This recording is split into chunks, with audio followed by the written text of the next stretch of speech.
నమస్తేనండి. అందరూ ఎలా ఉన్నారు? ఎస్ అనే అక్షరముతో మీకు పేరు మొదలైందా? ఎస్ అనే అక్షరంతో. నేను ఈరోజు బాబా బైద్యనాథ్ ఆలయ పరిసర ప్రాంతాలలో ఉండి నేను ఈ వీడియో చేస్తున్నాను. నిన్న 18వ తారీఖు, మూడో నెల 2026 బాబా బైద్యనాథుని దర్శించుకొని 12 జ్యోతిర్లింగ క్షేత్రాలను దర్శించుకొని మోక్ష సిద్ధి చెందాను. దాని తర్వాత ఎస్ అనే అక్షరం మీద నేను చెప్తున్నానండి. మీ జీవితం ఇక నుండి నాన్ స్టాప్‌గా ఎదుగుతారు. ఎస్ అనే అక్షరంతో ఎందుకు ఎస్ అనే అక్షరానికి ఇంత పవర్ ఎక్కడి నుండి వచ్చింది? వచ్చింది 7 సంవత్సరాల తర్వాత బృహస్పతి దేవతల గురువైనటువంటి బృహస్పతి రాజుగా వ్యవహరించే టైం వచ్చింది. ఇప్పుడు ఈ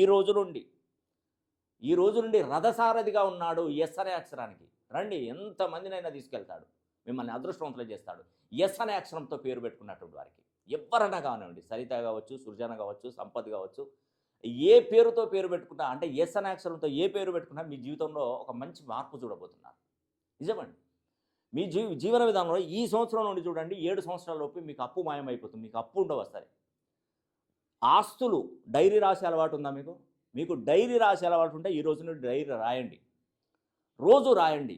ఇప్పుడు నేను చెప్పాను, పరాభవ సంవత్సరం గురువు అధిపతిగా ఉన్నాడు కాబట్టి మీరు కోటీశ్వరులు అవుతారు, డబ్బు బాగా సంపాదిస్తారు, వ్యాపారాలు బాగా జరుగుతాయి, మంచి ఉద్యోగం దొరుకుతుంది, వ్యాపారాలు చేయగలుగుతారు, విదేశీ యానాలు, ప్రతి ఒక్కటి జరుగుతుంది. ఎస్ అనే అక్షరంతో రాసి పెట్టుకోండి. ఈ రోజు నుండి కరెక్ట్గా 1 సంవత్సరం తర్వాత ఇదే విషయం మళ్ళీ ఉగాదికి నేను చెప్తాను.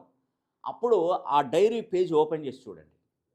చూసి మీకు ఏం జరిగింది, ఏం మంచి జరిగిందో నాకు తెలియజేయండి. అన్నీ జరుగుతాయి. మీకు జరగందంటూ ఏది లేదండి.